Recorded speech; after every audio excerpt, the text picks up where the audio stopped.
হাফহাতা T shirt পরে নামাজ পড়লে কি নামাজ আদায় হবে? হাঁটুর উপরে গামছা পরে উজু করলে উজু হবে কিনা? আজানের সময় কি বাথরুম করা যাবে? ওয়াশরুমে কি মোবাইল নিয়ে যাওয়া যাবে? কোনো কারণে ফজরের নামাজ সকাল 10টায় পড়লে তেলাওয়াত আস্তে পড়বো নাকি জোরে পড়বো? প্রতিদিন নামাজ পড়ার চেষ্টা করি, কিন্তু নামাজের আগে প্রস্রাব করলে প্রস্রাবের রাস্তা দিয়ে প্রস্রাব ঝরতে থাকে। এই অবস্থায় নামাজ পড়লে কি নামাজ হবে? মোহাম্মদ রেদওয়ান ইসলাম তানিম লিখেছেন, হাফহাতা টি শার্ট পরে নামাজ পড়লে কি নামাজ আদায় হবে? হাফহাতা টি শার্ট পরে নামাজ পড়লে নামাজ হয়ে যাবে, কিন্তু সাধারণত এমন পোশাকে নামাজ পড়া উচিত না যে পোশাক পরে আপনি কোনো মান্যগণ্য ব্যক্তির সঙ্গে সাক্ষাৎ করতে যাবেন না। আল্লাহ রাব্বুল আলামিন কোরআনে কারিমে বলেছেন, ইয়া বানি আদম খুযু যিনাতাকুম ইনদা কুল্লি সালাহ, হে আদম সন্তান, তোমরা প্রত্যেক নামাজের সময় সৌন্দর্য বা শোভা এটা গ্রহণ করবে।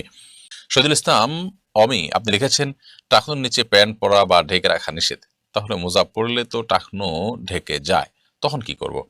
টাকনুর নিচে প্যান্ট লুঙ্গি ইত্যাদি পরা নিষেধ, মোজা পরা নিষেধ নয়। মূলত যে পোশাকটা থাকেই টাকনুর নিচে বা টাকনু সহকারে নিচের দিক থেকেই পরা হয়, ওটা টাকনু ঢেকেই তারপরে আপনার মানুষের শরীর আবৃত করে, সেটা অসুবিধা নেই। যেমন মোজা হতে পারে, এমন কিছু পায়জামা আছে যেগুলা নিচের দিক থেকে পরে আপনার উপর দিকে উঠে, অর্থাৎ আপনার পায়ের পাতা সহকারে যেগুলো ঢেকে থাকে, যেমন কোনো কোনো পাজামা আছে, কোনো কোনো সেট আছে, এরকম অনেকে ডিউটিতে এরকম পরে, সেগুলোর কথা ভিন্ন, সেগুলো মোজার মতোই।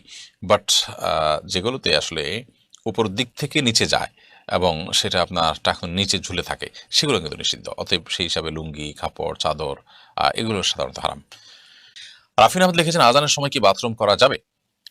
আজান চলছে এই সময়টাতে আপনি ওয়াশরুমে যেতে পারেন, কোনো অসুবিধা নেই। এরকম কোনো নিষেধাজ্ঞা নেই যে আজান চলছে ওই টাইমে আপনি ওয়াশরুম টয়লেটে যেতে পারবেন না। রেজাউল করিম মাহমুদ লিখেছেন, ওয়াশরুমে কি মোবাইল নিয়ে যাওয়া যাবে? দেখুন, ওয়াশরুমে যত অল্প সময় নিজের কাজ সেরে চলে আসা যায় ততই ভালো। অতএব মোবাইল নিয়ে না যাওয়া উচিত। মোবাইলের সাথে আমাদের সম্পর্কটা এত মানে গভীর হয়ে গেছে আজকাল যে আমরা মোবাইল ছাড়া ওয়াশরুমে যেতে পর্যন্ত পারি না। তো মোবাইল নিয়ে ওয়াশরুমে গেলে অনেক ডাক্তারের সাথে আমার আলাপ আলোচনা হয়েছে, তারা অনেকে আছে কমোডে বসে লম্বা সময় ব্যয় করেন, এবং এটি অনেক কোলোরেক্টাল আপনার রিলেটেড অনেক রোগের কারণ হয়। তো স্বাস্থ্যের জন্য এটি ভালো না। তাছাড়া সেখানে একটা নাপাক জায়গায় লম্বা সময় বসে থাকা এবং সেখানে বাল্টি করা, উন্নত অনেক দেশে পেপার পত্রিকা পড়ে মানুষ নানান কাজকাম করে, এগুলো কোনোটাই ইসলাম শরীয়ত দৃষ্টিতে কোনো প্রশংসনীয় কাজ না, নোংরা কাজ।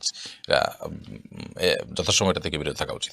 ফারুক এনডিএস এই আইডি থেকে আপনি ইউটিউব চ্যানেলে প্রশ্ন করেছেন, কোনো কারণে ফজরের নামাজ সকাল 10টায় পড়লে তেলাওয়াত আস্তে পড়বো নাকি জোরে পড়বো? ফজর যখন কাজা হয়ে গেছে, ফজর যেহেতু উচ্চস্বরে কেরাত ছিল, এটা যখন কাজা করবেন তখন আপনার স্বাধীনতা থাকবে। আপনি চাইলে উচ্চস্বরে পড়তে পারেন, কেরাত উচ্চস্বর দিয়ে কাজা করতে পারেন, আর চাইলে নীরবে পড়তে পারেন। মোহাম্মদ সাবির আহমেদ লিখেছেন, আমি প্রতিদিন নামাজ পড়ার চেষ্টা করি, কিন্তু নামাজের আগে প্রস্রাব করলে প্রস্রাবের রাস্তা দিয়ে প্রস্রাব ঝরতে থাকে। এই অবস্থায় নামাজ পড়লে কি নামাজ হবে? করণীয় কি? ভাই মোহাম্মদ সাবির আহমেদ, প্রতিদিন আপনি নামাজ পড়ার চেষ্টা করেন, নামাজের আগে পেশাব করলে আপনার পেশাব ঝরতে থাকে, তাহলে সেক্ষেত্রে আপনি অপেক্ষা করবেন, প্রয়োজনে আন্ডারওয়্যার ইত্যাদি ব্যবহার করবেন, টিস্যু ইত্যাদি দিয়ে রাখবেন, অর্থাৎ যেভাবে হোক আপনি পরিষ্কার হওয়ার চেষ্টা করবেন, এবং নামাজের যতক্ষণ আগে পেশাব করলে আপনার পেশাব ঝরা বন্ধ হয় ততক্ষণ আপনি করবেন, আধা ঘন্টা আগে বা 40 মিনিট আগে। প্রয়োজনে আপনি পেশাব করে সেখানে টিস্যু বা কিছু দিয়ে আপনি অন্য কাজ কামে থাকবেন, এরপরে নামাজের আগে দিয়ে আপনি টিস্যু ফেলে দিয়ে নামাজ পড়ে নেবেন। অর্থাৎ এক কথায় আপনি যে কোনোভাবে পেশাব যে ঝরছে সেটা থেকে আপনার শরীরকে এবং কাপড়কে পবিত্র রেখে দেন আপনি নামাজ পড়বেন। আর যদি ব্যাপারটা এরকম হয় যে অনবরত পড়তে থাকে, এটা আপনি আসলে কন্ট্রোল করতে পারেন না, তাহলে সেক্ষেত্রে আপনার এটা নিয়ে প্রেশানের কোনো কারণ নেই, বরং প্রত্যেক ওয়াক্ত যখন শুরু হবে তখন অজু করে ওই ওয়াক্তের মধ্যে আপনি নামাজ পড়বেন। এর মধ্যে পেশাব যদি ঝরতেও থাকে কোনো অসুবিধা নেই, যেহেতু কন্টিনিউয়াস সেটা ঝরছে। জুমার খুতবা দেওয়ার সময় অনেককে ঘুমোতে দেখা যায় এবং নাকও ডাকে, তারা অজু ছাড়া নামাজ পড়লে কি নামাজ শুদ্ধ হবে? জুমার খুতবা দেওয়ার সময় যদি কেউ বসে বসে ঘুমান, কোনো কিছুর সাথে হেলান দিয়ে ঘুমান নাই, জাস্ট বসে বসে ঘুমিয়েছেন, তাহলে সেক্ষেত্রে এর ফলে অজু ভাঙবে না। যদি এমন হয় যে কোনো কিছুতে যদি এমন হয় যে তিনি বসে বসে ঘুমোতে ঘুমোতে একটা পর্যায়ে পড়ে গেছেন, তাহলে অজু ভেঙে যাবে। আর যদি আপনি ঝিমোতে থাকেন, ডানে বামে একটু হালকা দুলে যাচ্ছেন, তাহলে সেক্ষেত্রে অজু ভাঙবে না। আর যদি কিছুর সাথে হেলান দিয়ে ঘুমান এমনভাবে যে সেই জিনিসটা সরাই ফেললে তিনি পড়ে যাবেন, তাহলে সেক্ষেত্রে তার অজু ভেঙে যাবে।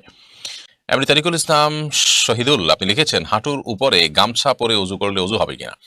হাঁটুর উপরে যদি গামছা থাকে এবং এই অবস্থায় উজু করেন, অন্য কোনো মানুষ, অন্য কোনো ব্যক্তি যার জন্য আপনার সতর প্রযোজ্য, অর্থাৎ নিজের স্ত্রী ছাড়া অন্য কেউ দেখেছেন, তাহলে সেক্ষেত্রে সেটা গুনাহ হবে যে তারা সতর দেখেছেন আপনার। আর যদি সেরকম কেউ না থাকে, আপনি একাকী থাকেন, তাহলে সেক্ষেত্রে গামছা পরে উজু করেছেন, হাঁটুর উপরে উঠেছে সেটা, এর কারণে আপনার উজুর কোনো ক্ষতি হবে না, গুনাহ হবে না ইনশাআল্লাহ। এমডি আলী আপনি লিখেছেন, ছোট বাচ্চারা বিছানায় পেশাব করে দিলে ওই বিছানা পরিবর্তন করলেও বিছানার নিচে যে লেপ অথবা জাজিম থাকে সেটা ধৌত করা যায় না, সে লেপ অথবা জাজিম শুকিয়ে তার উপর নামাজ পড়া যাবে কিনা?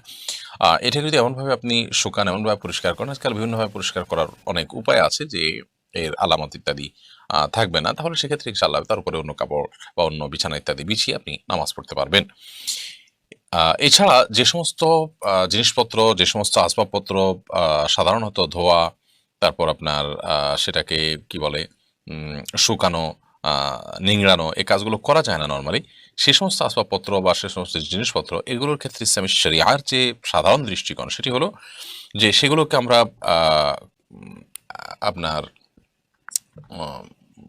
কোনোভাবে সেগুলো থেকে নাপাকের যে আলামত আছে সেটাকে দূর করে ফেলতে পারলে ইনশাআল্লাহ সেটা পাক হিসাবে বিবেচিত হবে। এরপরে প্রশ্ন করেছেন সাইদ আহমদ, আপনি লিখেছেন কোনো দিনক্ষণ বা মাসকে কি অশুভ মনে করা যাবে? কোনো দিনক্ষণ বা মাসকে অশুভ মনে করা যাবে না। শরীয়তে এই অশুভ, অকল্যাণ, অপয়া বলতে কোনো কিছুর কোনো অনুমোদন নেই। আমরা অনেক সময় মনে করি যে অমুক দিনে সফর করা ঠিক নয়, অমুক কাজটা করা ঠিক নয়। নবী করিম সাল্লাল্লাহু আলাইহি ওয়াসাল্লাম বলেছেন, যদি কেউ কোনো কিছু করতে চায় এরপরে মনে করে না এটা অপয়া হচ্ছে, এরপরে সে ফিরে আসে, তাহলে সে শিরক করলো। এবং এই বিষয়টি মুসনাদ আহমদ এবং তাবরানীতে বর্ণিত হয়েছে আব্দুল্লাহ ইবনে আমর রাদিয়াল্লাহু তাআলা থেকে। তো এই যে একটি বিষয়, এটি থেকে পরিষ্কারভাবে বোঝা যায় হাদিস থেকে যে কোনো অপয়া বলতে কোনো কিছু বিশ্বাস করা এটা আমাদের ইমানের পরিপন্থী। দেখা যায় দোকানদার তার প্রথম কাস্টমার যখন বাকি চান তখন মনে করেন এটা অপয়া হয়ে গেল। কেউ যখন বের হইতে যান এরপরে গিয়ে দেখেন যে ঝাড়ু দেখলেন, তখন তিনি মনে করেন যে এটা অপয়া হয়ে গেল। তো এগুলো সবগুলোই শিরপূর্ণ বিশ্বাস। আসলে এই কোনো কিছুর মধ্যে, জাতীয় কোনো কিছুর মধ্যে কোনো প্রকার অকল্যাণ নিহিত নেই। এগুলো আপনার আমাদের সামাজিক কুসংস্কার বলতে পারি। সালেহা, আপনি লিখেছেন গর্ভাবস্থা চেয়ারে বসে নামাজ আদায় করা যাবে কিনা? আল্লাহ পাক সূরা বাকারার 286 নম্বর আয়াতে বলেছেন, লা ইউকাল্লিফুল্লাহু নাফসান ইল্লা উসআহা, মানুষকে আল্লাহ তাআলা তার সাধ্যের বাইরে কোনো কিছু চাপিয়ে দেন না। ইমরান ইবনে হুসাইন রাদিয়াল্লাহু তাআলা থেকে একটি হাদিস বর্ণিত হয়েছে সহিহ বুখারীতে। তিনি একবার নবী সাল্লাল্লাহু আলাইহি ওয়াসাল্লামের কাছে বলেছেন, ইয়া রাসূলুল্লাহ, আমি এমন একটা রোগে আক্রান্ত যে রোগটা আপনার আমরা যেটাকে একশিরা বা যেটাকে আপনার পাইলস বা এই জাতীয় অ্যানাল ফিসার জাতীয় রোগ বলতে পারি, এরকম একটা রোগের কথা তিনি বললেন। তখন নবী করিম সাল্লাল্লাহু আলাইহি ওয়াসাল্লাম তাকে বললেন, তিনি বললেন যে অবস্থা আমার সালাত পড়তে কষ্ট হয়। তখন তিনি বলেছেন, তুমি দাঁড়িয়ে সালাত আদায় করো যদি পারো, আর যদি না পারো তাহলে বসে পড়বে, আর না হলে তুমি কাত হয়ে বা শুয়ে পড়বে। তো এই হাদিস থেকে আমরা স্পষ্ট জানতে পারি অসুস্থতাজনিত কারণে যদি কেউ সালাত যথাযথভাবে সঠিকভাবে দাঁড়িয়ে যথানিয়মে পড়তে না পারেন, তাহলে তিনি যেভাবে পারেন সেভাবে আদায় করবেন। গর্ভাবস্থায় অনেক মেয়েরা খুব বেশি দুর্বল হয়ে পড়েন, শরীর ভার হয়ে পড়ে। এই অবস্থায় রুকু সিজদা, উঠা বসা করাটা বিশেষ করে লাস্ট স্টেজে এসে অনেক সময় কঠিন হয়ে যায় এবং শরীরের যে ভারসাম্য আছে ধরে রাখতে পারেন না এবং পড়ে গিয়ে ক্ষতিগ্রস্ত হওয়া এবং গর্ভস্থ সন্তান ক্ষতিগ্রস্ত হওয়ার আশঙ্কা থাকে। এরকম যদি অসুস্থ কোনো মা থাকেন এবং এই পর্যায়ে চলে যায়, তাহলে সেক্ষেত্রে তিনি যদি দাঁড়ানো থেকে চেয়ারে বসতে পারেন, চেয়ার থেকে দাঁড়াতে পারেন, এটুকু পারেন, তাহলে দাঁড়িয়ে সালাত শুরু করবেন। রুকু সিজদার সময় চেয়ারে বসে ইশারা রুকু সিজদা এবং বৈঠক এগুলো সব করবেন। আবার পরবর্তী রাকাতের জন্য তিনি দাঁড়িয়ে যাবেন, যদি এটা তিনি করতে পারেন। আর যদি এটুকু কাজও তার জন্য রিস্কি হয় বা কষ্টকর হয় বা দুঃসাধ্য হয়, তাহলে সেক্ষেত্রে তিনি চেয়ারে বসেই সালাতের শুরু থেকে শেষ পর্যন্ত সালাত আদায় করতে পারবেন। আর যদি এরকম সমস্যা না থাকে, নিছক আরামায়েশের জন্য, নিছক তথাকথিত আপনার ভয় বা রিস্ক, যে রিস্কটা আসলে ওরকম জোরালো কোনো রিস্ক না, এরকম মনে করে তিনি চেয়ারে বসে সালাত আদায় করেন, তাহলে কিন্তু সালাত হবে না।